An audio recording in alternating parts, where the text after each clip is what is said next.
There are few racetracks around the globe as daunting, even feared, and certainly respected as Bathurst, Australia's Mount Panorama. So when Full Sense Sims Esports iRacing Spec MX5 League founder Court Schmidt made the potentially huge mistake of letting the two announcers decide where 2025 Season 2 would end, we twisted our mustaches and chose, you got it. Now technically it's a street track, but one with a 571-foot vertical climb and a narrow concrete barrier line climb to the top of the mountain at Skyline. Then it's a truly diabolical run down the mountain through a seemingly never-ending series of S's, the last corner of which is both treacherous and critical as it leads onto a straight that is over a mile long. But the insane thrill ride isn't done there. At the end of that straight is one of the fastest corners on the planet. So, welcome to New South Wales, Australia, and the final championship deciding round at the mountain. Hi everybody, I'm Greg Creamer, joined by Kyle Heyer. And Kyle, we have our second consecutive brand new venue for the league and the drivers tonight. And what a track it is, especially if you're deciding a championship.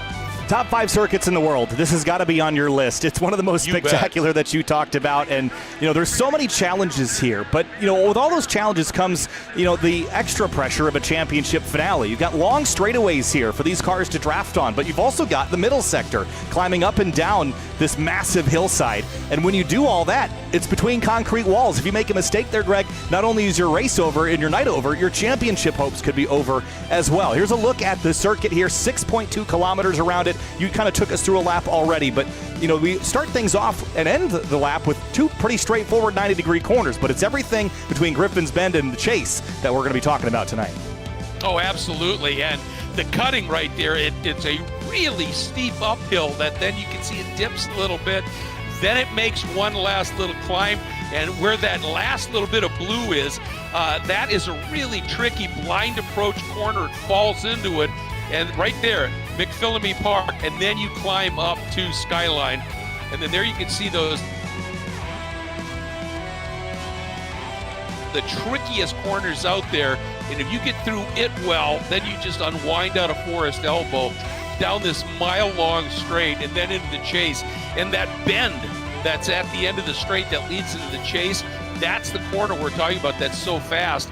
The cars, like the V8 supercars, Kyle, arriving there in the neighborhood of 185, 190 miles an hour.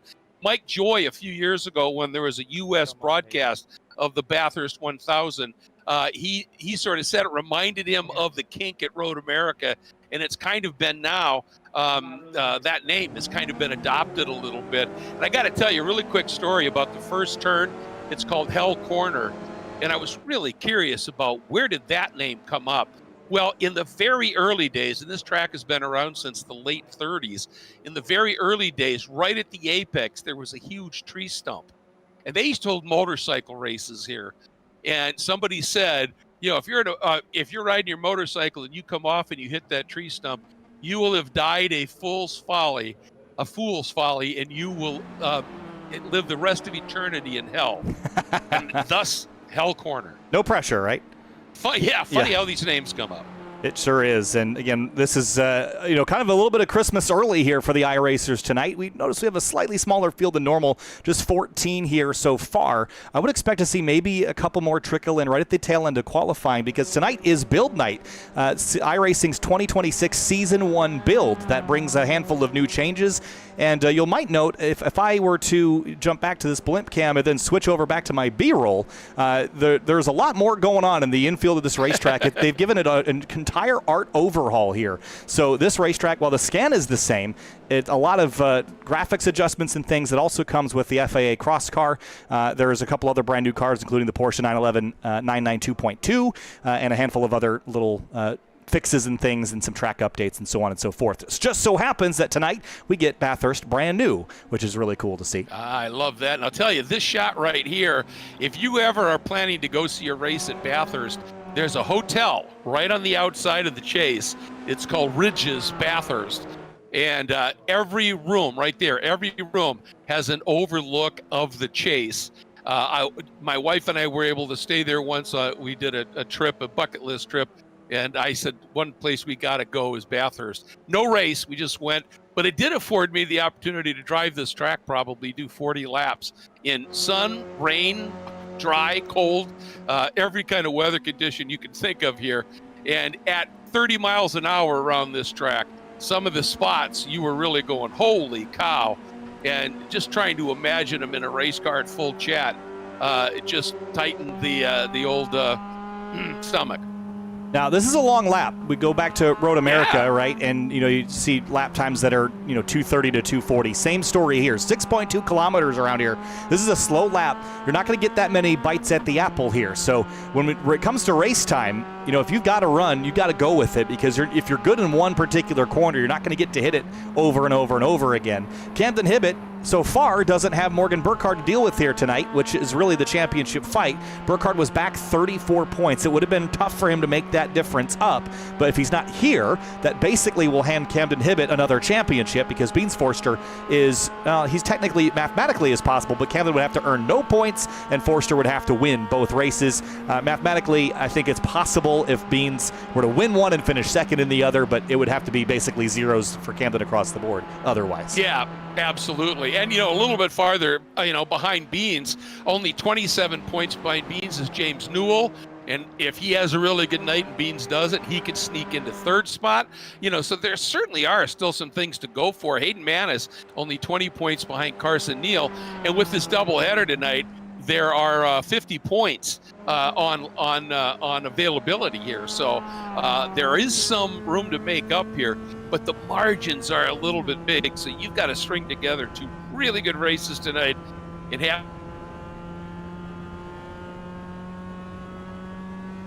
here. But I think just driving this track, I mean, look at this, folks, as they're working your way up here, working your way, climbing all the way up towards Skyline, and then you're going to have this amazing drop. There's Skyline right there. They call it Brock Skyline now in memory of Peter Brock, who got killed, but he was called the Master of the Mountain. But look at this run through these S's, Kyle. It's crazy. It's so fast, and it's sort of like drawing a really heavy bow. This slow, torturous, and these cars climb up the mountain where you're just flat to the floor, kind of pointing it at the apexes, right? And then you just release all that energy going downhill again, and you're just kind of waddling your way between these walls, but you have to land exactly. at exactly the right spot to get the compression just right. This is a challenging place to drive, because if you don't land at exactly the right spot in the camber, you just understeer into the concrete. So it's all about, building all that energy efficiently and then releasing it and providing as little steering input as possible, carrying speed, and then that's definitely true leaving Forest Elbow down into the chase. Oh, it's critical there. And then there's other corners where you're actually, it's fairly off camber or negative camber. And so as you're talking about, you got to be prepared for that so that your entry line is right to offset that a little bit. And then, as you said, all these little dips and elevation changes and the like, know when you've got that little bit of compression, like you said, to be able to make the most use of it. How about this qualifying run here for Wenzel Kama? One of our newest drivers, and every race we have seen him just get a little quicker. His racecraft come along, but if this holds, what a qualifying one. Yeah, really strong run for him and for Seth Spolman, who's actually fourth right now. So again, a little bit of a smaller field tonight, and these drivers are absolutely taking advantage of that and jumping way higher up onto the board than I think we both expected. But Spolman there jumping. One of the other things I was going to talk about was the curbs here, Greg, because there are a couple places where those curbs are pretty evil, notably at Skyline in particular. The entry curb and the exit curb there are pretty gnarly. So you don't want to clamber over them too much, even in MX-5 that is pretty forgiving, because especially the exit one, leaving this left-hander, that'll snap you back into the concrete pretty easily. And the same is true actually at Hell Corner. That one on the apex is actually pretty mean too. And, keep in mind, folks, that from Griffiths Bend all the way to Forest Elbow, this track is narrow, down the Conrad, through the Chase, all the newer sections, and, the straight sections. It's nice, wide road. But you get into the twisty bits here, it's snug. And that makes this place, even with these long straights, a little bit tricky to pass on. I think, for these guys, there's a little wall graze right there. Yeah, and he's going to get it wowed down just, but this is what we're talking about. The precision you're required to have here is pretty immense. Here's another look at it in slow-mo as he comes up over the crest here and turns in and just does it a fraction of a second too soon right there. Glancing blow, but it totally adjusts the trajectory. It's like shooting a missile at an asteroid. It just puts it off just enough that when it carries its energy downhill, it's going to run into everything else in the path. Yeah, and the other really, really tricky spot here is the dipper, as they call it. And the reason is it's so easy to turn in and have the car skate just a little bit or just get a little bit of a drift. And as you come through the dipper, it's really easy to catch that inside wall. And if you do that, look where that outside wall is.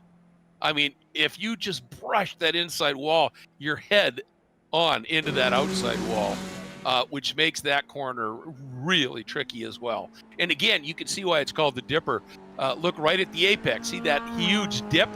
Used to be more exaggerated than that. They've smoothed it out a little bit, but it's still a big compression. Kind of like a downhill turn 6 at Laguna. Yeah, similar. Actually, it's very similar, yeah. And cars are finishing up their qualifying here shortly, but a lot of them have already elected to come back into pit lane because there's only 10 seconds left, and these are long, long laps. Quick look at the results. Camden Hibbett, James Newell went to second at the very end. Wenzel Kema, though, will hang on to a top 3 for the start of this race here in just a moment's time. Yeah, and Seth Spolman hangs on to that top 4. So really, really good stuff for those guys. Couple of things we just want to mention right off the top of the show. The year-end awards, which were originally scheduled to be done on the 22nd of December, are going to get pushed back after the holidays. Court said probably mid to late January. They'll get the date confirmed, let everybody know. We'll still be at 7 p.m. on YouTube. So just wanted to mention that to you. And of course, want to say huge thanks to Full Send Sims and Court. Court hasn't been driving with us. He has been traveling the country, growing the Full Send Sims empire. On his way to Colorado tonight, then to Dallas.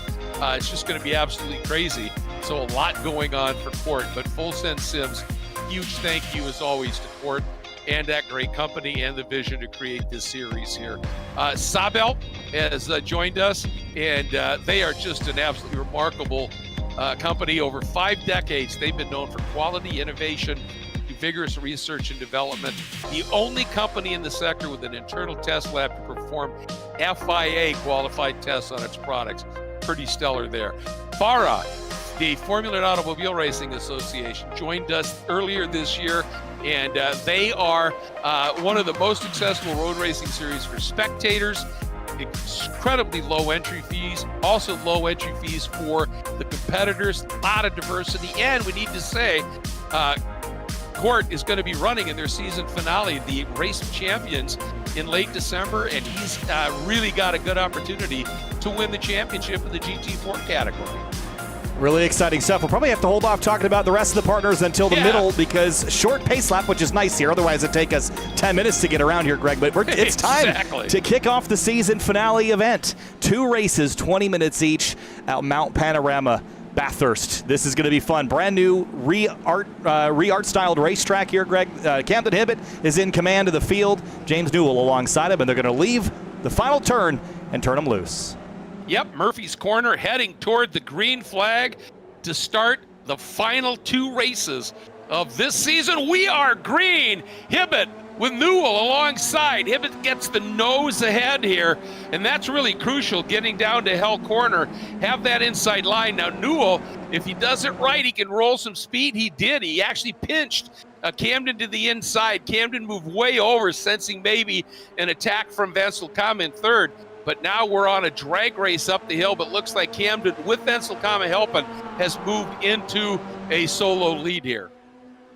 Nice clean start there through the opening corner, but now they're still side by each heading up the hill here, and this is where things get narrow. This is one of those turns that can be a little off camber. Contact in the background, Hayden Manis, and he's going to get into Carson Neal. Manis goes for a spin, and I think Himmelsbach's going to get caught up in it. That could have been a lot worse than it was, I'll say. It certainly could have, and it's interesting because Neal and Newell are two guys that are really battling for positions in the championship here. So unfortunate that they got involved here.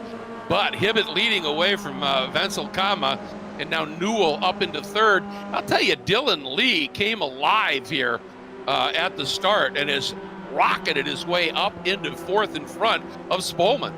Yeah, and he's sitting in a really good spot, actually. Yep. I think the draft here is going to be an equalizer. So long as you can get down the hill efficiently, you'll still very much be in draft distance. I think we're also going to see some of the fastest speeds we've seen all season, maybe even faster than we saw at Daytona with the extra momentum coming down the hill, and now we're going to sling it through the downhill. Yeah, did you see that little defense that Venselkam had to throw, thinking Newell was going to try and move? But here we go through these S's that just never end. Oh, trouble. Boom! Big hit there. Was that Friedhofer? It was. I think everyone else got through there. But exactly what you talked about, the challenges of running through that downhill. Yep. Yeah, and when you hit here, it is hard. And you can see he didn't exactly what you were talking about earlier, Kyle. He didn't read the compression right. Yeah, watch Deacon Greenfield, though. He sees this wiggle, this wobble, turns hard left, and just misses getting tagged. That was cool. That was great reaction by Deacon. Slowed him down, unfortunately, but he lives to fight another day. As Camden now starting to open it up as we're in the chase for the first time. Here's that quick, hard left, and then you feed it back out to the right and head toward the final turn. I saw 137 from James Newell. That is cooking. Really? Yeah, that is a fast speed. That might be the highest speed we've seen all year. I don't recall anything higher. Here we go. Whoa, Hibbett's off the road. Way wide, carrying a lot of speed here, but easing away from Venselkam. And Newell and Lee in very hot pursuit. Then a bit of a gap back to Beans. The Beans has just never been a great qualifier. He was improving on that, and then we got to these 2 brand new venues And I think he just doesn't get going as fast in one single lap. He's a great racer, but now he's got some work to do. And again, keep in mind he comes in here third in the championship with an outside shot at second. Yeah, I think the other thing to note here, Hibbett had a 0.6 of a second lead, but these long straights amplify your mistakes, and you have to get through about 8 laps of not making any of those, and it's going to be pretty hard to do for even the best drivers here in the field. We're 2 by 2 now. Yeah, look at this. Wenzel Kama working the outside. Ooh, really wide up through the cutting here. Really steep climb. He's still got an inside position as they head up toward Quarry. And now you're going to get to this interesting corner, Reed Park. It exits and then flicks really quickly to the left. You've got to get that figured out. But look at what a ride Wenzel Kama's putting on here. Yeah, this is cool, and this is what I was hoping we would see, is because these cars can be so painful uphill, it really opens up a lot of opportunity to get racy. Little Dylan Lee offline there, big wiggle, and Wenzel Kama's in the gravel. All right, well, they're everywhere. It's getting crazy here. Excuse me, that cost Wenzel Kama, obviously.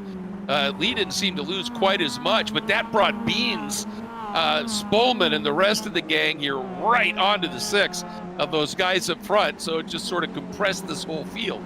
Yeah, so now we see that Hibbett's got another 0.6 of a second lead. It'll likely be a little bit bigger this time, but will he lose that speed or that advantage again going up towards Griffin's Bend? That's what happened last lap around, and now James Newell has singled him out. That might be good news for the 123 car in second. Absolutely. Not having to worry about anybody behind right now and being able to get a little bit of a draft. I don't know if he's close enough to get much of a pull here. Those 3 guys behind sure are feeling it. There's that quick kink. Absolutely flat chat. Dylan Lee thinking about it, decides not yet. Tucks right back in again. Oh, and look at this. Hayden Manis feeling a heap of pressure from a recovering number 43, Nate Himmelsbach, remember, who was the innocent bystander in that earlier contra-top. Oh! And Buttermore catching a curb, and that's, boy, Hayden having a tough run here. Yeah, it's Carson Neal, Seth Spolman trading spots there. Little curb jump, almost the same story as what we saw in the chase. Those curbs can eat you, and if you're side by side, you kind of plan on using the whole width of the track there, but if you can't, because there's a car alongside you, it's easy to make contact there. 6 minutes down already, and just 2 laps complete. I want to call attention to that black car that's leading that second 3-car group. That's Greg Rogers.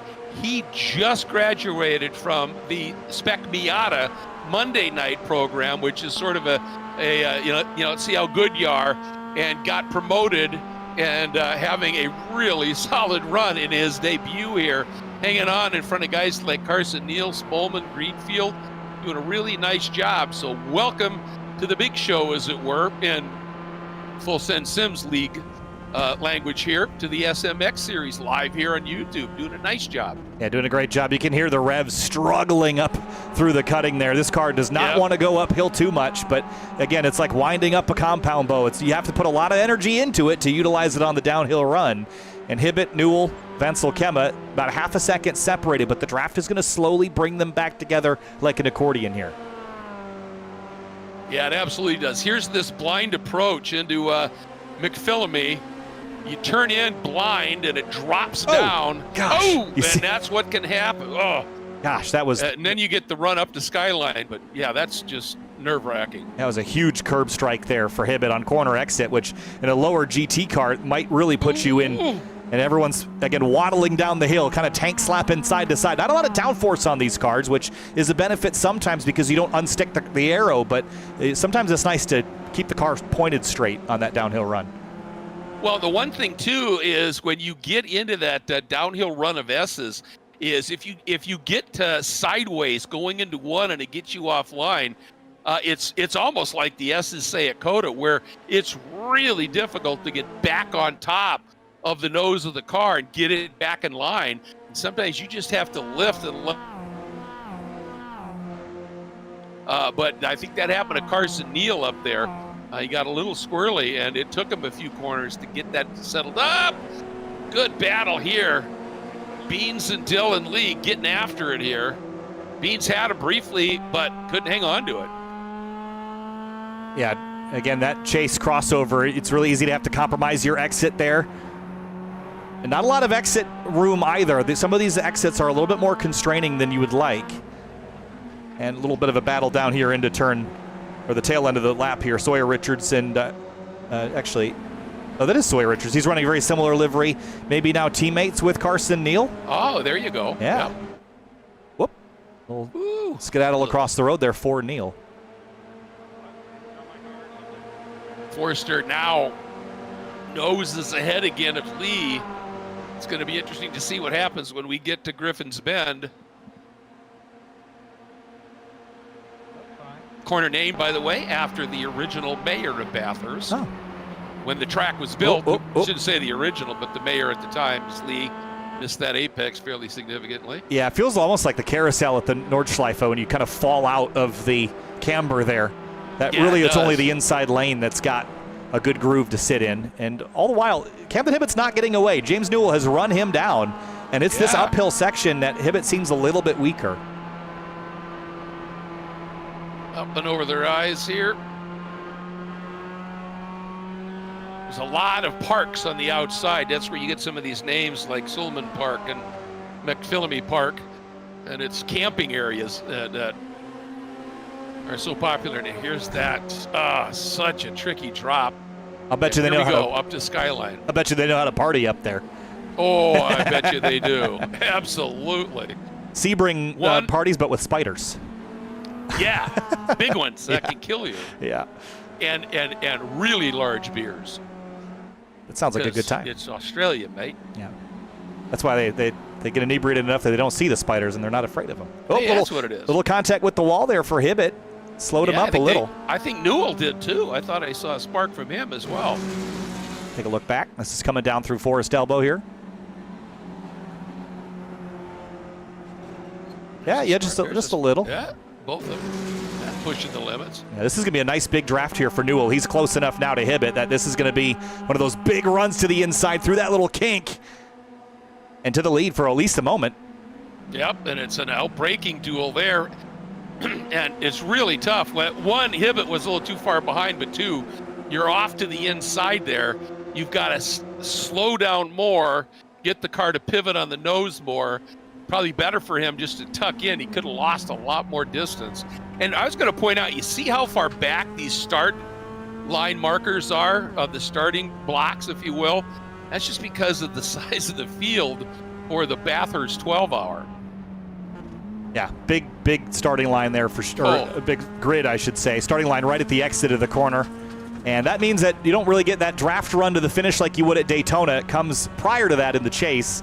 And even if you get overtaken in the chase, you still have a chance heading into Murray's Corner, which makes for some really exciting late race finishes. Here comes Camden Hibbett now with the run. Newell doesn't protect it, at least not yet. Nope. Camden looks to the inside. He's there. He's established. Newell going to try and round him up here. Offline too far. I think he'll give that spot up. Yep. But not much. He can pocket that little bit of information away. He's going to jam it up to the inside. Oh, that is close. Look at Wenzel Kemma with a nice run, but nowhere to go with it as the track narrows up. Yep. This is generating similar racing to what I was hoping for, where it's not necessarily draft locked, like you're not in one big pack, but the drivers can drive and just dig a little extra in a couple key places and make up ground. Absolutely. And this is, if nothing else, a driver's track, to be sure. You know, you can make a big difference here. Newell arcing in. Yeah. Newell now setting up, trying to figure out a run. Oh, he is so close. If he could stay here and get through Forest Elbow. This is bringing. Here they come into the dipping. Beans is back in. Turn. Yeah, he's close, isn't he? Oh, look at that run Newell went early. And they're going to drag race now down the Conrad Straight. Why do they call it the Conrad Straight there, Greg? Well, because they're one of the early days of racing. A car blew a connecting rod, locked the motor up, and the car just snapped sideways and barrel rolled for a while. So they decided Conrad was a good name for it. Feels like a likely place to blow a Conrad out the block. Doesn't it? Side by side. Keep in mind, oh, wait, we're going to finish this first here. Oh, and Hibbett got just enough position, but look at Beans taking advantage, getting around Vansel Kama, trying to go to the outside now, and Newell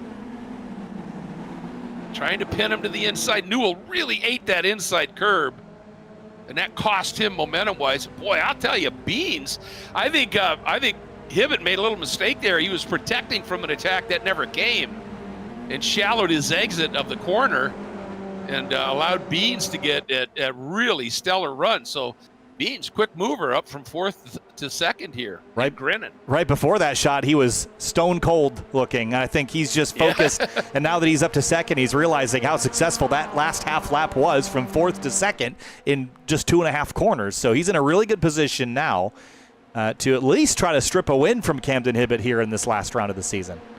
Yep, and if Beans wants to take over 2nd in the points from the absent Burkhardt, he's got to win at least one of them from our math at this point. Boy, I'll tell you right now, that is, Rogers has given Carson Neal a really good scrap here. Now Carson, had that contact earlier, so he may be a little bit damaged potentially.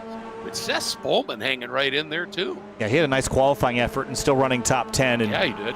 Deacon Greenfield's a little ways back. He was kind of tangled up in some early incidents, but I think there's a lot of pace from a lot of drivers in this field, and if they could clean up the first lap or two, the next race I think we'll have everybody in the field just like this, packed up as we're side by side for 4th through a pretty. This is a 5th gear corner, by the way. Yeah, you're booking here, and Vansel Kam, I think, deciding that was the smarter thing to dip the brake and live to fight another corner here. But Camden Hibbett now has got almost the 2nd lead, and I don't know whether whether Forrester made a little bit of an error or whether Camden has just dropped the hammer on this lap. A little bit of both, I think, just from Beans is a little bit off of his best, and looks like Camden's in the green a touch on his lap times. Camden's last lap was a 2:42.5. The best lap that he's run is a 2:38. So that's a 4-second swing from worst to best. And most everyone else is, 2:39 ones and running 2:40s now. So Camden's been maybe a little bit less consistent, although now with Battle for Seconds back on, this is exactly what they don't want to do with only 2 minutes left in this race. Or 4 minutes, I should say, 2 laps. Yeah, they're giving Hibbett a little bit of a gift here in battling. Really curious. I think Hibbett just put in a stunning lap here.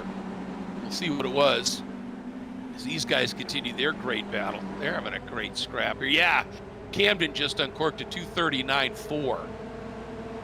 That's to a 2:40.8, so 1.4 seconds quicker than Beans, and that's the margin he's got. Yep. It's a critical point in the race to do it, too, because I think they're going to have to basically nail this entire next lap and then use most of the last lap to get back up to the front. I wonder if Beans is going to slightly lift here and let Newell back in front, maybe put the stronger locomotive in front of the train, but it doesn't seem like it's very coordinated. No, it doesn't, but it looks like Newell has already shown he's a strong locomotive here. So now just stay there, drive as perfect a lap as you can and run him down. Knew a little bit of a problem there, lost some mojo. Here Beans actually downshift leaving that corner. It's not always that you hear a downshift on corner exit, but when you're climbing a steep uphill in a 1.8 liter car, probably, or 2 liter, whatever these are. I guess these are 2 liters, but yeah, I mean, it's still not a lot of displacement to oomph you up the hill. And it is steep, no question. Whoa! Camden carving that apex really close here up the Frogs Hollow and Sulman Park. Well, he doesn't have a lot of up to McPhillamy. Doesn't have a lot of lateral breathing room, but he does have some longitudinal breathing room now. Exactly. So maybe a little bit of relief. All right, here we hear that wheel spin. Oh man, so close. Oh, Beans, yeah. Don't know the rotation there. Don't know that he scraped the wall, but if he didn't, he got awful close to it. Yeah. And that margin now is swelled. Hibbett's up by 1.7 seconds. We have 1 1/3 lap to go here. Yeah, I think Newell was a great sound, isn't it? It was. Wide open. I think Newell is a little bit stronger than Hibbett, versus the Forster and Hibbett battle we saw last lap, but it might be a little too late. But he's going to throw it all in, see if he can make up some of this ground. Careful on the downshift. He over-revved there a little bit. Ooh, he did, yeah. Boy, look at this scrap. This is Neal and Spolman. Spolman doing an incredible job right now. Just Newell, 27 points coming in here behind Forster. So he's doing everything he possibly can here to try and crack that top 3 in the final points. Greenfield, good fight here with Himmelsbach. Sorry, Kyle. No, you were right on it. Himmelsbach and Greenfield both trying to recover for top 10s. They're in the spot to do it right now. And as Hibbett, his advantage stays at that 1.8 mark, I think Beans and Dylan Lee might throw in the towel and just start attacking Newell for second place now. Here comes Beans. Yep, nothing to lose, so not going to get the win unless Hibbett has some sort of major error. So why not? Get to the inside heading into Griffin's Bend. He's there. Newell, a little wide there, and Beans just slides across the nose, takes that spot back. And now you got her, and that, though, as you pointed out, brought Lee and Wenzel Kama right back into it. These two, Forster and Newell, had a little bit of a margin. But that late draft that those two other guys got on Mountain Straight when they were side by side, this podium, these final podium spots, not decided yet. No, certainly not. And that run down the Conrad Straight this last time for race 1 is likely going to decide at least 2 of those positions in the top 3 with Forster and Newell line astern, and then you've got Lee and Wenzel Kema that might be willing to get a little more aggressive. Here's Neal and Rogers side by side at the McPhillamy Park. These guys, it may not be for the front end, but man, they are putting on one hell of a race. And Greg Rogers, I mean, he's sticking right with Carson Neal and showing that he belongs. Man, this is great. We saw this with Wenzel Kama when he came in. Whoa, did he get close to the wall there?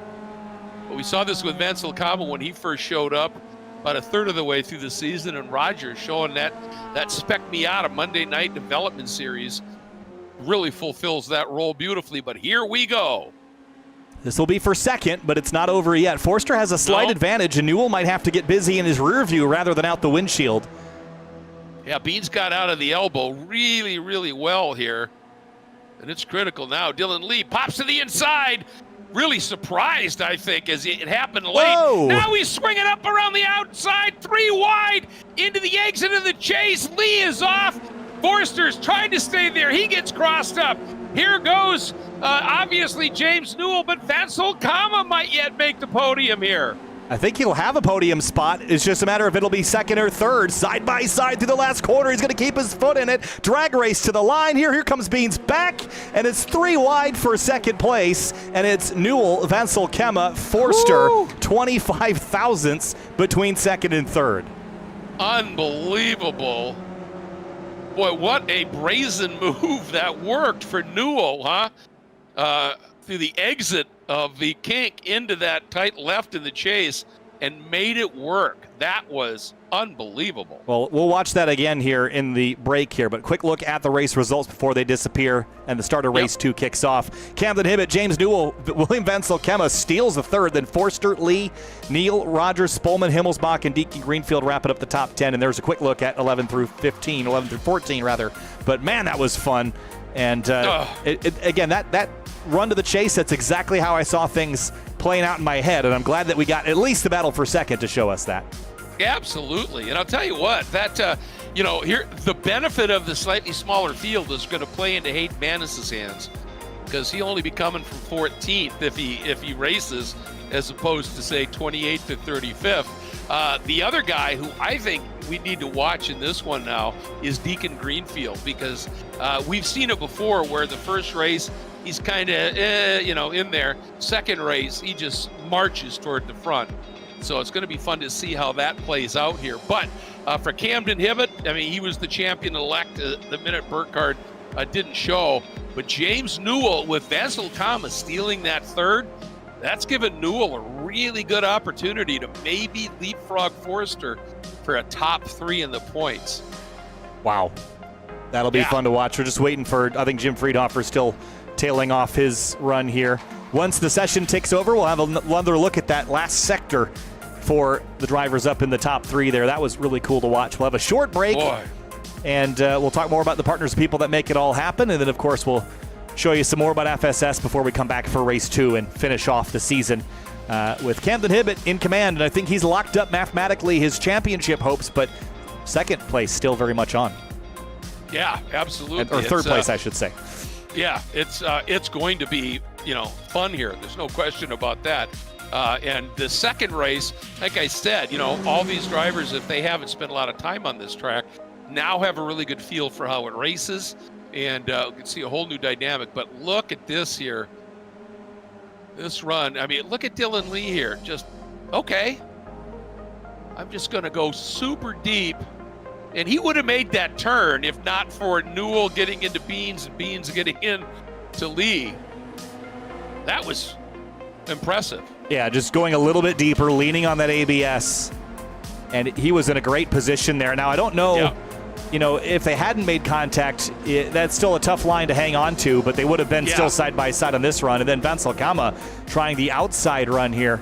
I thought he might pull it off if he just stuck the foot to the floor, but too much drag in that grass to take it all the way to the stripe. Fair racing, though, by James Newell. Left him a lane. Yeah, he sure did. Left him enough room to come back on, but that slowed them both up, and there's Beans. Look at that, how close. Hey, can you go back and show that head-on shot as they make the right, the kink, a little bit before that. Watch what happens with Dylan Lee's car. He made this pass while that car was pogoing. Such was his commitment here. Watch when he turns in. He gets the curve pretty good. Boom. Look at that car dance. Gets it slowed down and says, I can do this. Yeah. And if it wasn't for Newell right there getting that inside curb and moving over into Beans, and Beans kind of getting over on Lee, just might have made that thing work. That was crazy. Yeah, really, really cool, Greg. Let's finish off talking about 3P Logistics, final turn in wine country. We'll take people to break and come back with race 2. Absolutely. And, you're absolutely right. 3P Logistics, they've been with us since season 1, race 1.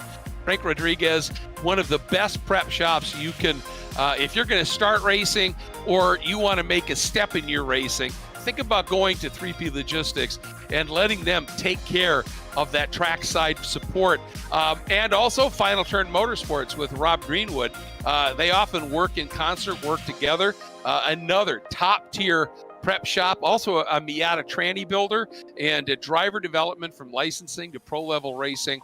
And then we also have to say a big thank you to Wine Country Motorsports. They've been with us for a couple of years now.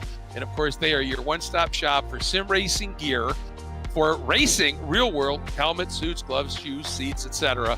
And they're also a sales company now that handles full send sims. So you can check that out here, of course, and check that out. And they're the best customer service in the business because they answer the phone when the internet folks don't. And of course, it's full send sims that drives this whole thing. And it's not just all this league. It's also what these full send sims are designed to do. Let's learn a little bit more. Simulation will never replace real world racing, and I don't want it to. Full Send Sims provides custom-built, top-notch simulators from whatever your budget is. We want to find the best fit for you.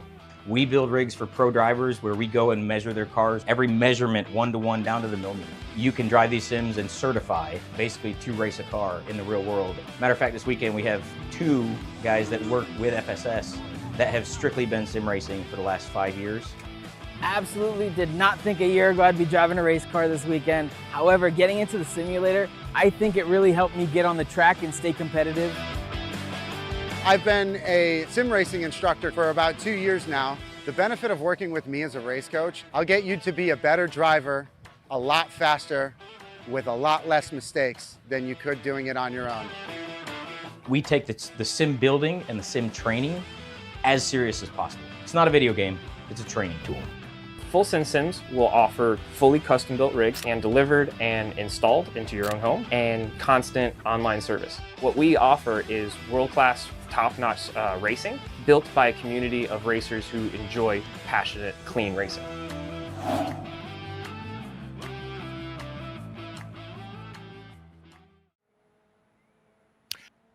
And welcome back to Mount Panorama, everybody, as we are closing in on the start of our second and final race of this season. Quick story here, though, because I just love how some of these corners get their names. Forest Elbow was originally named the Elbow, or Devil's Elbow, but Jack Forrest, who was an Australian motorcycle racer, crashed during practice in 1947 in October in that corner and ground the end off of his elbow. And following the crash, the corner was redubbed as Forest Elbow by fellow Australian rider Harry Hinton, much to the amusement of everyone except for Jack in the Mount Panorama pit. So that's how Forest Elbow got its name. Little gruesome, little morbid, but still kind of interesting. I'd say so. That is a lot of fun. So we're just about a moment away from kicking things off here in race number 2. I'm going to make a quick audio adjustment. I think we got voice chat on in the background there, Greg. And if I know anything about race car drivers and live broadcast, sometimes it's not always the best to have their chatter on the internet. So that's a very good point. We're going to make sure that is off. But in the meantime, we have certainly talked about how exciting race 1 was, but how does the aggression level change in race number 2, or does it? Well, I think, for Camden, this is a race. I mean, he really could have done it in the first race, but this is a race where, he's got the championship. So, he can do whatever he wants. But I think for guys like, as I was talking about, the guys that have the opportunity, like Newell, to move around Beans, I think he's going to be really aggressive, get to the front, do what he can to win, and hope that Hibbett gets in between himself and Beans and allows him to close that up. I think when you take a look at the points, a couple other guys that could do that. Hayden Manis, I mean, he's got himself a real difficult deal here trying to crack the top 5 and get around Carson Neal. He started 20 points back, but Carson had a good finish, so that's going to be tougher. But I think it's the last race of the season on one of the great tracks ever. I think they're just going to let it go, let it buck, have fun. Let's check it out. That's my take. Yeah. I almost would, I think for Hibbett, I think it'd be a lot of fun for him to botch the start on purpose, let 3, 4, 5 cars go by, and then just race. Why not? He's got the title. Why not have some fun? So, well, we're all going to find out how it's going to play out here as the field for the last time in 2025 heading toward Barney and the green flag, and we're green to start the final race of the season of the year. Hibbett getting a good start. Newell didn't quite get what he wanted, and he's going to try and stay around the outside again. Does a nice job of that. So now look at Wenzel Kama trying to thread the needle here. Beans trying to make something happen. He actually got a really good run around the outside, Beans did, and just sort of followed Newell, who made that move work, and Beans is in position for a nice run through Griffin's Bend, Kyle. Well, I don't know that Hibbett was planning on giving up spots, but whether or not he planned on it, he's going to lose at least 1 and maybe 2. Forster to P2, and he's offline. He's going to lose another one here. Woo, that got really spicy as they climb up through the hill here. So Wenzel Kama is through. There's Dylan Lee in front. I think Hibbett's back outside of the top 5 right now. Yep, he's got Carson Neal. He just got back around Carson, so that puts him at the tail end of the top 5. So it's Newell, Forster, Wenzel Kama, Lee, Hibbett right now. And I don't know that was intentional, but I like it because I want to see what Hibbett can do racing here. And this is a track where you oftentimes need to be creative to be able to make passes, see what he can do. But right now, Carson Neal is glued to his bumper. Oh boy. Did you see the drift Newell carried through McPhelmy there? That was unbelievable. I did. I also saw there's a whole bunch of gravel on the top of the hill. Trouble and Buttermore hard in the wall. Bounces across the road, and everybody misses him. A little bit more side by side, but that was, we're not out of the woods yet back there. Nope. Oh, he's done. Yeah. What a shame.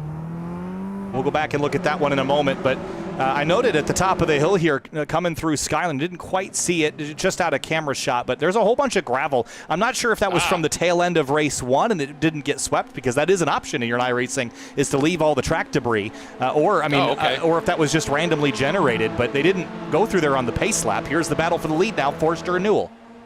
Yep, Forster popping to the outside, got that little bit of a draft. Newell protecting the inside. Forster is going to have great position. We get to the tight left here, and now he's just got to keep it on the track. Newell going to give him everything he can, but Forster has that place beautifully. Wenzel Kama hanging on. Hibbett has now gone through on Lee, so he is now up into fourth. So he is indeed starting his march. Seth Pullman, Deacon Greenfield, a little side-by-side. Himmelsbach. I hear somebody scraping something. Yeah, I heard that too. Sounded really weird. Boy, Deacon had moved up nice up into the top 10 and then ran really wide at the exit of Murray's Corner, the last corner, and lost those spots back. Yeah, here's another look at what happened to Wayne Buttermore here while we're waiting for the cars to reach the hillside again. Was there contact from behind, or did he just get sideways? There might have been a little touch there from the 125 of Sawyer Richards. Yeah, maybe, yeah. And I could certainly, yeah, look at all that gravel. Yep, right here. Yep, little touch. Yeah, just enough.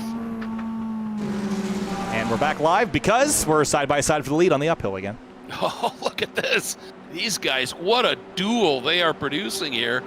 Wenzel Kama is sticking right with this duo, and Beans eases into the lead. Newell now second. Wenzel Kama we're on board with here in third. Hibbett right behind him. Up we go. Hibbett getting a good run. But again, well, I'll tell you, you were right about Hibbett. I don't think he's really strong on the climb. Yeah, I think he's, really good race car drivers are awesome at carrying momentum, right? And I think sometimes you can get away with stabbier inputs on that uphill because you're not being compromised by gravity so much. That downhill run, I think, is really where drivers like Hibbett shine. Yes. It's also difficult to make passes on the uphill. So yeah, that's a really good point. Yep. Oh, that drop is amazing, and now we get to the dipper coming up right around this. Right here it is. Just fall into that. Now single file again. We noted that things kind of stretch out a lap or two in, but here's Greg Rogers. He has managed to stick with this lead group now. Trouble on the mountain. It's Hayden Manis again, and this is Forrest Elbow. Oh, boy. That looked like Deacon. Was that Deacon involved as well? Oh, and Sawyer Richards. It was kind of a chain reaction issue up there. Yeah, it was Richards and Greenfield, and then Manis just getting caught up in it. Yeah, Richards was already understeering. Oof. Couple cars torn up, and how about the lead? Forster gets turned. Beans! Gravel saved it. Keeps it. Yep. Oh, man. Where'd that come from? They were all over I know. They were all over each other as they came through. Here's Hibbett and Neal. Now third, yep. Yeah, suddenly Neal is just leapfrogged to the front, along with Hibbett. Or excuse me, that's Newell. Neal sits in the third spot. There we go. Fun battle there. A little contact. Wenzel Kama, a little bit of a touch there. Yeah. Exactly. There's Spolman in the background, then the recovering Beans. And who was that went way off track? Himmelsbach back there. Yeah. I'll tell you what, it's... Ooh, Hibbett thinking about it. Yeah, I think he's going to... I thought he might take him 3 wide, but thought better of it. Too. No touchy.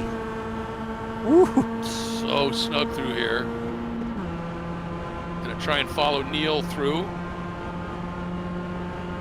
It's a nice little bit. Oh, I thought he might just stuff it down the inside. I think he was trying to hope that Neal saw that late and would give him the lane, but he didn't. And actually, Wenzel Kama was right back on the inside, ready to pounce on Hibbett after he had to back out. Yeah. I think Hibbett will probably win that fight. Oh, no, he didn't. He had actually backed out. And now he's got Lee coming around the outside. He finally has to tuck back in. Where's this camera pick these guys up? Here we go. Yeah. Coming up now to that blind turn-in. Right there, just drop off the mountain.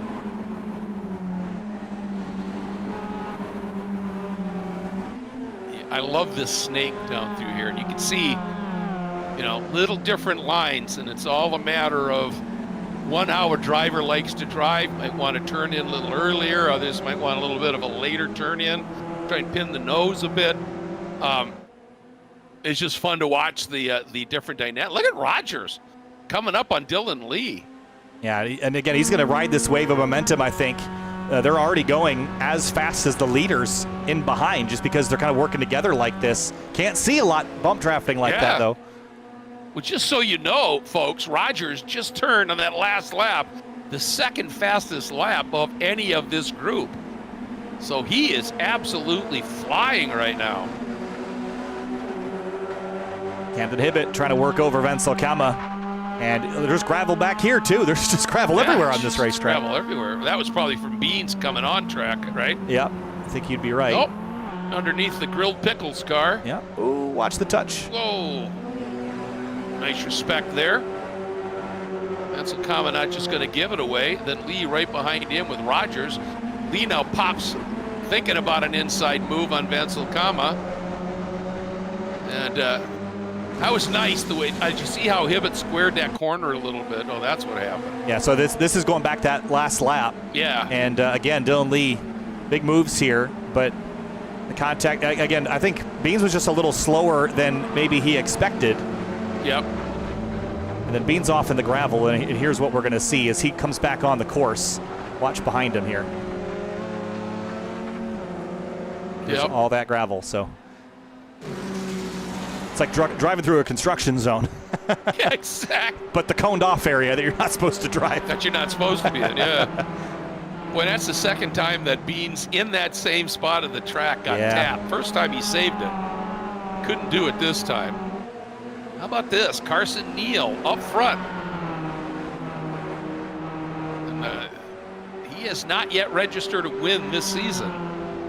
And he has come alive. These two guys, we've talked about it a lot, Kyle, how as we've hit the second half of this second season, they've really sprung to life a little bit. Yeah, Newell does have a win to his name from earlier in the season. Whoa! Yeah. Climb up on that curb. That's a backbreaker, that thing.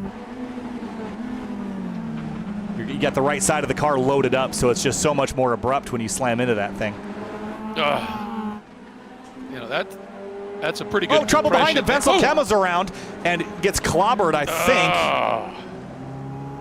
That will end. What a shame. What a run he was having. Yeah, I don't know if it'll end the run for him, but it's certainly going to put him down. And this is just too much speed, bounces off of one wall, and actually just kind of snagged the side of Dylan Lee's car. Shouldn't be any damage to the two.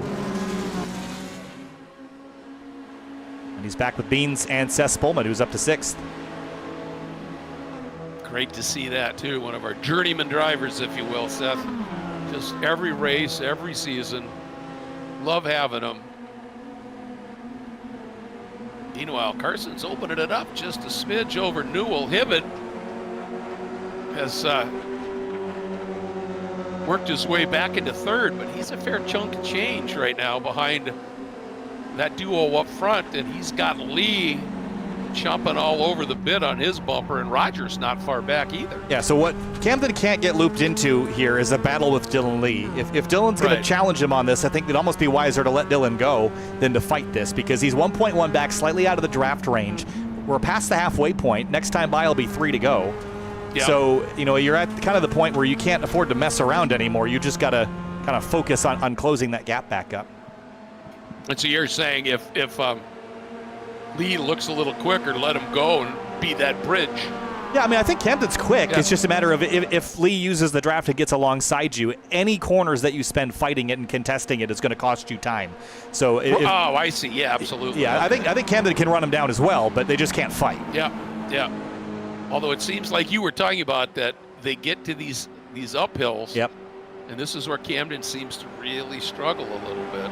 We'll keep our eyes on the differential. Hibbett's at 1.4, 1.6 back now. And again, I think it naturally sort of tends to, as the speeds slow down, it sort of tends to stretch a little bit. but there is actually a slight gain. And Beans Forster on the uphill, tangled with Wenzel Kemma, and they get hit again. Oh, boy. And this was Seth Spolman up the inside here. Beans on the way outside. Looks like he might have potentially turned in there. Hard to get the angle on that. Yep. This should tell the And story. he got tagged by Wenzel Kemma, I think. Yeah, There's the touch. didn't leave him a ton of room. Nope. But it's hard to leave anybody a ton of anything here. So Yes, exactly. Like I said, other than the straights, this is not a wide track. Ooh, that was close. yeah, so now Hibbett's kind of on an island of his own now because Lee and Rogers are sort of nose to tail. He's gained ground on this downhill run. He has. It's gone from. He's picked up about 4/10. He has, and it now Since we last checked in on him. and Sorry. I'd say it's safe to say that he will get to the leaders because they are going to fight. It's just when will they choose to do that? That's a really good point. That'll easily eat up a second of time. Yep. All right. Oh, look at Rogers. He may be thinking about a little something. Dylan Lee's trying to figure out, do I protect? Smart Rogers racing. Just saying, nope, just let him just go. He gave Dylan Lee a push and then backed off. I think he's playing the team game, and it's already closing back up to Hibbett. That's really, really smart driving by Greg Rogers. That's really savvy.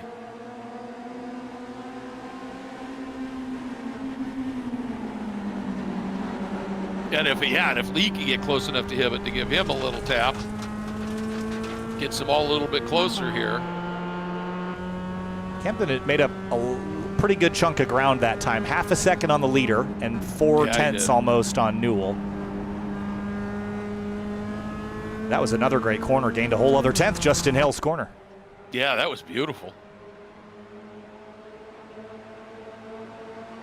He's probably close enough, especially if Newell pops on Neal here. I think Hibbett would be close enough to get a little bit of a pull here, but neither of those guys want to play that game right now. No, the next time by is 2 to go, so you can start kind of counting down from there. But the second you get side by side, I think you easily give up 3/10 a corner, maybe 4. Yeah. Oh, Hibbett, what a run he had there through Griffin's Bend. He just took a big chunk.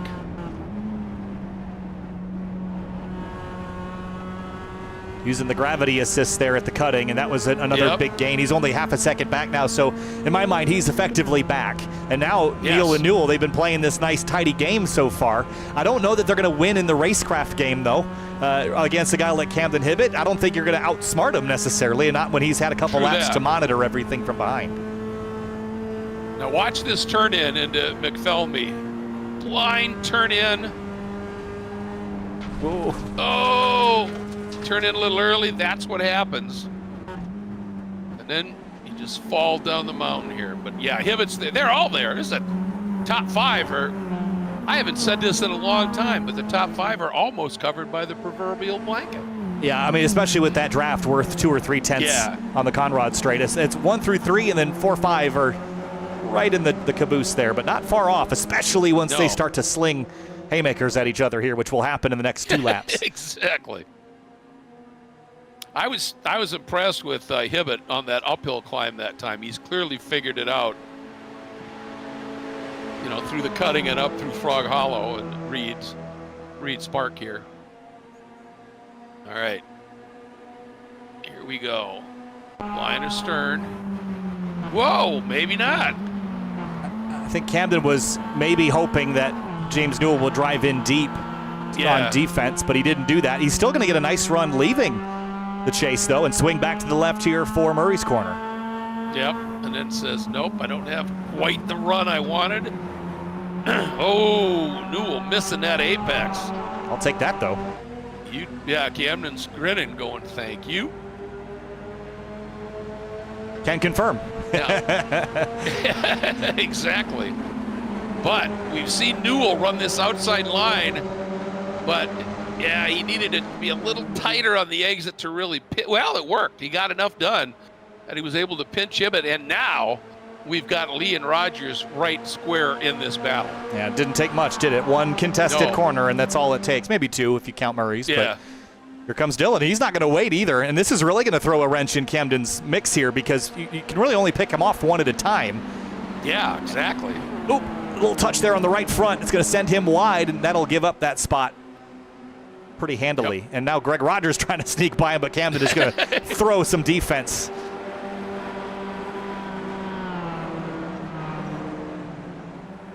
Oh, I love this run. So steep there. And then you come up here through the quarry. And then right about here at Reed Park, it drops a little bit. You get this just sort of roller coastery feel, then it climbs again. You keep thinking, have I reached the top? Have I reached? No. Neil had a big wiggle. All right. Oh, what happens here?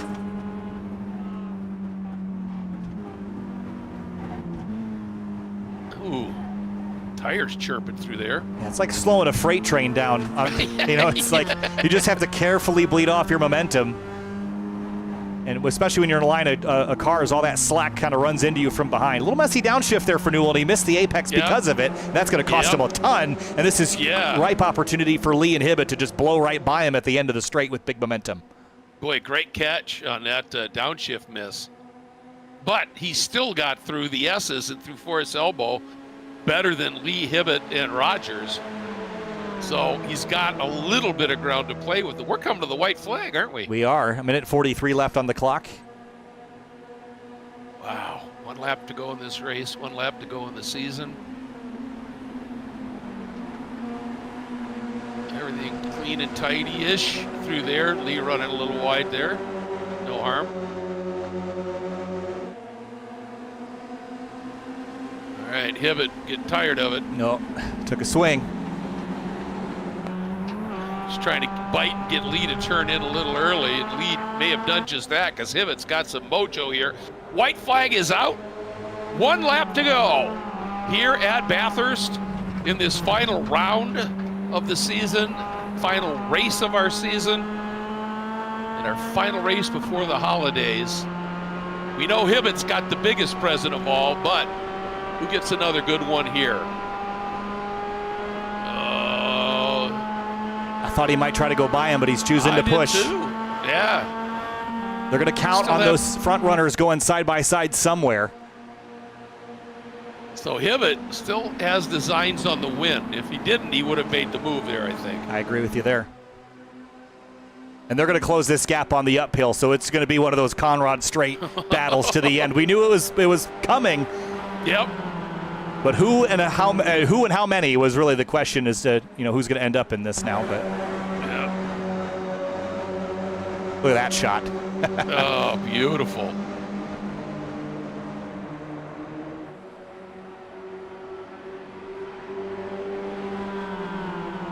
Calm before the storm, I think. Just streamlining through here. Hibbett's a little far back, but I wonder if he dropped again. I wouldn't be surprised if that was a little intentional, so he can carry all his momentum down the hill. I mean, he's not that great at the uphill relative to some of the others, but I do think that these three are going to kind of get in each other's way, and that might open the door for Camden Hibbett. He can afford to be creative. Look at this run. Yeah, and look at, you see how much Lee missed the apex, and the others not much quicker. So Hibbett is here. All right, here we go. Last time through the dipper and Forrest Elbow. Oh, he downshifted to get some extra rotation, and now it'll be a run to the end. Yeah, here we go. Rogers just a little bit too far back. Oh, this is going to be fascinating. A mile of straight. Nobody really on top of each other in terms of, but here comes Lee getting a little bit of a tow. Closing up a bit on Newell. Newell not making any real ground on Neal here. Until he gets a shove. Here comes Lee. You know what he's going to do. Yep. Oh, it's going to be a late move here, is it? Oh, Neal's off. To the inside. Neal off. Here comes Lee around the outside. Hibbett trying to go up and fill the gap. Hibbett trying to, where are we going to be? We were almost 4 abreast for a minute here. We are 2 by 2. Hibbett looking way to the inside. And Lee covering. Hibbett comes down. Oh, Lee goes off. Neal goes off. Here comes, is it Newell or Hibbett at the line? It is going to be Newell getting the win. Hibbett in second. What a finish, Kyle. Dylan Lee sideways across the end. I saw him face palming there at the end. but boy, was that a finish. Holy cow. Holy cow, I know. I mean, it looked for a minute there like we could be seeing 4 abreast into Murray's corner. Watch this one hit, look at that. Right there, just gets into the corner. Dylan really protected that. And Newell had a great view of all this. Let's go back and see what he saw. Where did he end up? He won. He won. From here, he was 4th going into the last corner. Watch this. Yeah, and he read this perfectly. Oh, see what's going on. Brake, turn, get underneath. Beautiful. Yeah, I think what we'll see from Camden's perspective here is I think Dylan opens the door that he might have closed it a little bit. There's 3/4 of a car width, and right there's only half. And I think that slight little defense is what kind of doomed them there. But again, Camden, as the overtaking driver, had some responsibility there. But last corner, yes, tail end of the season, championship's already won. I'm all right with that, I think. Yep, I love Dylan Lee trying to bring it across the line backwards for the finish. Here's a look at your results. That was fun. How about that 3rd guy on the podium? Greg Rogers, look at that. Look at that. Welcome to SMX, Mr. Rogers. It's his neighborhood. Sorry. That was excellent. I was waiting. Right when you said that, I was like, there's no way we can't. But that's awesome. No, that's what a finish, what a race. And Greg Rogers, I mean, tail end of the season to join us, but man, did a really nice job.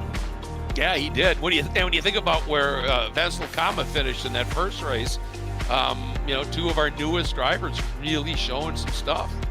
And love to see that. And let's not forget Seth Smolman. I mean, I've talked about him. He's, one of the guys been with us. I think he's raced every race, and he's been chipping away at it, getting better and better. Yeah, a little bit lighter field maybe, but man, he just drove incredibly well today. He did a fantastic job. And looking down the rest of the results there, not great days for Sawyer Richards, Deacon Greenfield, Hayden Manis in particular. Just one of those rounds to forget, I think, unfortunately. But you'll have those here and there. Yeah. Yeah, Hayden, a couple of times, clobbered, not his doing. Same with Deacon, twice he was kind of collected a little bit, and that's unfortunate. And I know he's getting frustrated, but love that he keeps coming back because his day is going to come here. You know what? I mean, I'd really have to figure this out here, but I think with Bean's problems, Newell might just have stolen that 3rd in the championship. Now, that's my math, and I'm not allowed to do math in almost all 50 states, so don't hold that to anything. But at any rate, what a win in a second for Newell.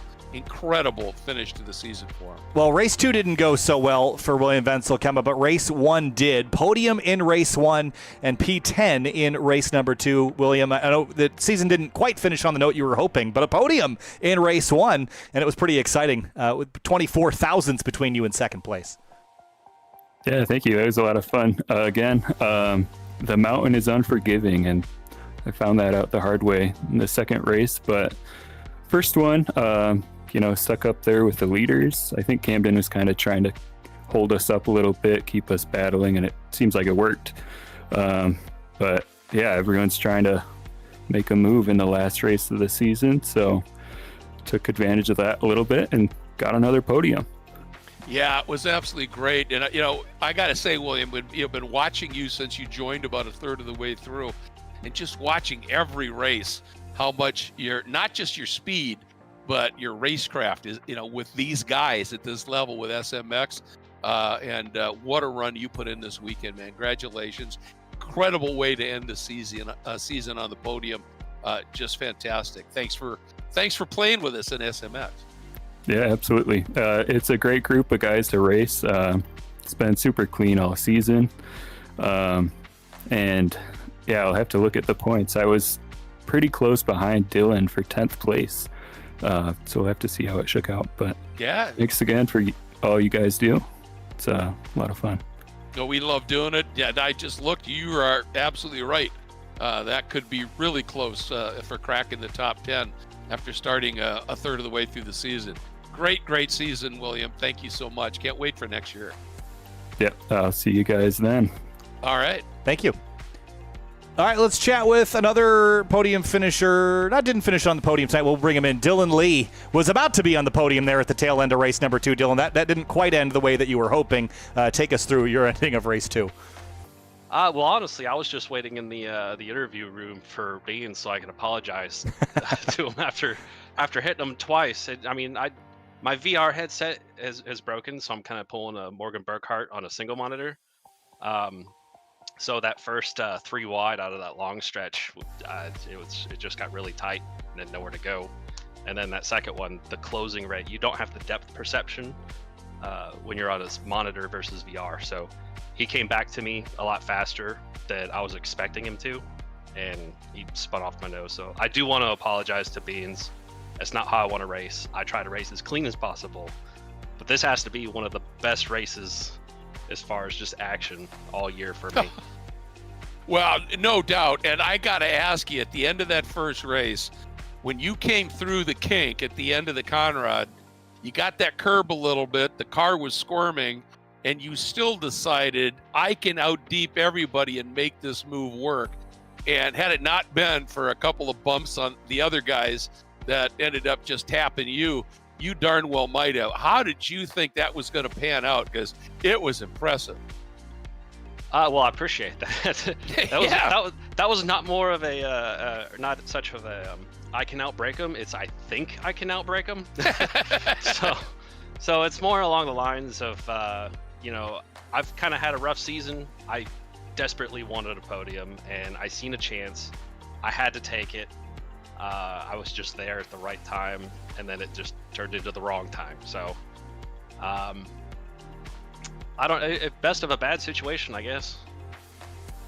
Well, it was impressive, and the commitment was really impressive. And I think, again, it was, I think Newell got that inside curb, and it just bumped him into Beans, who bumped into you. And that was, and you guys touched, and off you went. I think had that other contact not happened, you would have pulled that off. So I'm projecting a little bit, but I love that attempt. That was full commitment racing. Great stuff, man. And it has really been fun to watch you race all season long. I appreciate it. No, I feel like I've made a pretty decent home in the top 10 throughout the season. And I tell you what, that top 5 is not an easy spot to get into. They are so fast, so consistent, and I have a lot to learn just to make it up into that top 5, at least on a consistent basis. Well, you've shown the speed, and I think, as you continue to progress with that racecraft, I don't think you're that far away from it. So I can't wait for next year. Neither can I. I'm ready for round 1. Let's go. Thanks, Dylan. Appreciate your time. Thank you. All right, let's chat with a new podium finisher for a new driver. Greg Rogers comes home in 3rd place. Greg, what a run tonight. Right up in the mix at the end. That finish was super chaotic. Take us through your view out the windshield tonight. It was fun to watch. Yeah. Well, for the most part, I'm just joined the league maybe a few weeks ago. So I don't have a whole lot of confidence to run ahead of people on pace, but I know I can push them to kind of like add a little chaos to the mix. So that's what I did. It worked pretty well. And yeah, the end was chaos. I actually had to, I don't know if you caught this on the broadcast, but I actually had to slam on the brakes because I had a cutting the course penalty that I had to serve before the checkered. So that was real close. But overall, it was a really fun race. I mean, I love this track. And these guys are obviously super talented. So I think the draft probably helps me a little bit more than it helps someone like Carson or Camden or whoever, but I'll take it. Well, certainly experience, the guys that have raced in the SMX for a while know each other and how they go about racing. That's going to help here. But yeah, we were tracking your lap times, and there were often times you were one of the 2 or 3 fastest guys on the track out of everybody. And so, you were absolutely right. You may not have been right up at the lead, but man, you were creating some chaos and making things interesting. And I'll tell you, it's just great surprise to see you come up here on your first race with us at the SMX level and podium. Man, I cannot wait to see what you're going to do next year. I appreciate it. Yeah. I'm really bummed I missed Chicago last week. Technically, I think I raced Coda and I did fine there. I think it was 12. Oh yeah, or that's right. Okay. I'm not trying to nitpick, but No. just wanted to keep it a little bit more reserved. I'm looking forward to next season. I'm getting into some, club level racing next, 2026. So I wanted to get in here and try and match the car that I'll be driving as best as I can. So yeah, I have a lot to learn from these guys. I'm excited. Good deal. So are we, man. Thanks for joining us. Appreciate the broadcast. Thanks, Craig. All right, let's chat now with Camden Hibbett. And Camden, tonight was another super fun night to watch. I'm really pleased with how Bathurst raced. From our perspective, I know it probably felt like trying to lug a cow up a hill at times, but unleashing all the momentum down the hill looked like a lot of fun. Race 1 win, race 2 second. That means you're champ, bud. Yeah. Well, first of all, I need to apologize to, I know it was Dylan and Carson for the maneuver in the final corner of the second race. It was the last race of the year, and I saw a gap, and I went for it, and it was a stupid move. So I already apologized to them separately, but still I owe them public apology here. As I told Dylan, I with it being the last race, I couldn't just sit there and push. I had to do something to try and make it a little interesting. Ultimately, I just broke a little bit too deep, but yeah, overall, I mean, this place raced very. It was different, like there's not a whole lot you can do on the mountain, but then the draft is pretty insane everywhere else. So I went out for a draft lap in qualifying and then just gave up on it. I just went out by myself. There was no point because I felt like I had enough pace to set pole by myself, and I tried driving with the pack, and I just couldn't get a clean lap in. So I basically said screw it, went by myself, put a pole there, and then ran pretty clean race 1, just smart, trying to keep the field packed up and well enough until I could try and make a break for it. I appreciate you showing my my idiot move right there, Kyle. I appreciate it. Sorry. but no, I mean race one. Thanks, Kyle. I appreciate it. Race one, I was very happy with. I was very pleased with the pace, the racecraft. Race 2, I had a horrible first lap, and then one mistake from me. I tapped the wall, and then a couple contact with some other cars, bent the other side of the car up. So overall, just a little bit of a messy race. And then again, the last corner was completely on me. I got a little final race happy. I needed to do something. So again, I apologize for that. But no, ultimately, it back to back, maybe. I know it's 2 in a row for SMX, but I'm very happy with how this went. Overall, next year is going to be interesting with Morgan, I think, coming back to run more than what he did this year. I'm going to have to step it up, I think he proved in the last couple weeks that if he wants to go win, he can go win. And if he wants to go win a championship, he can go win a championship. So we're going to try and change that for next season if he ends up running the full season, yeah, overall, great season. Really happy with how it went.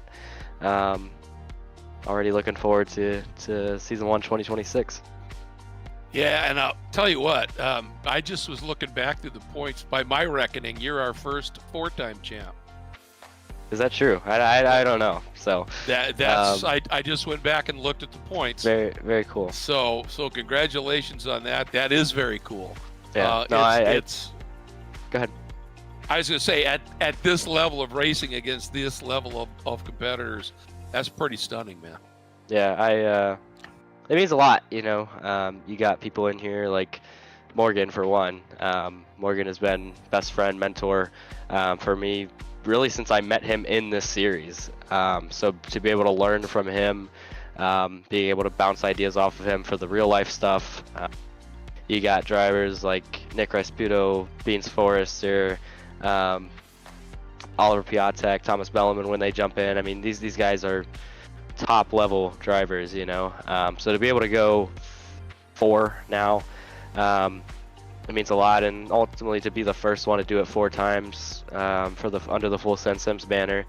Court and his team for putting on not only an amazing series, but there's a sim company that runs behind all of this, right? And helps support this series. You guys for putting on amazing broadcasts week in and week out. I don't know that there's a broadcast you guys have put out that I haven't went back and watched, just because it's some of the best racing on iRacing, so it's a very cool series to be a part of, and to be named the first 4-time winner is very special for sure. Yeah, congratulations, champ. Thanks, I appreciate it. We'll see you guys next season. Thanks, Camden. All right, Greg, wrapping up the season here. What a blast. We're going to be back not in the next couple of weeks, but we'll have the season awards at a future date with more information coming right here on this YouTube channel. But, this season was fantastic. I think we saw some of the most competition, certainly in the 3rd through 8th, that we've ever seen. And there's a number of drivers that I think are primed to take on the Hibbett, Burkhardt, Beans battle that we've seen the last couple of seasons. So I'm really excited for what next season holds, and I think probably time for a little graphics revamp on the broadcast side as well. So lots of fun stuff coming up our way. Yeah, absolutely. And I couldn't agree with you more. I mean, we have seen, guys like Carson Neal and, certainly, the guy that he's been close to all year, James Newell, Hayden Manis, when he doesn't have atrocious luck. All of these guys, Dylan as well, they're all on the cusp. And, they're just going to keep getting better. And I can't wait. I can't wait for what's going to unfold in 2026. The award ceremony for our 2 seasons this year will be sometime mid to late January. Court will get that information out to everybody. And so I just wanted to remind everybody about that. And of course, there's some great awards that will be given for season 2. So be ready for it. It's going to be spectacular. We're going to wrap things up here. Thank you so much for joining us all season long here with the Full Send Sims Spec MX5 League. I got to say a huge thank you to Finian DeCuna, not just for his incredible camera work, but also for filling in for me when I was under the weather, so to speak, for a while. And of course, Kyle, amazing partner. Love announcing with you. I always finish these with a huge smile on my face. It has been an absolute pleasure. And to all of our competitors and all you viewers out there, thank you so much for making this the series it is. We'll see you next year.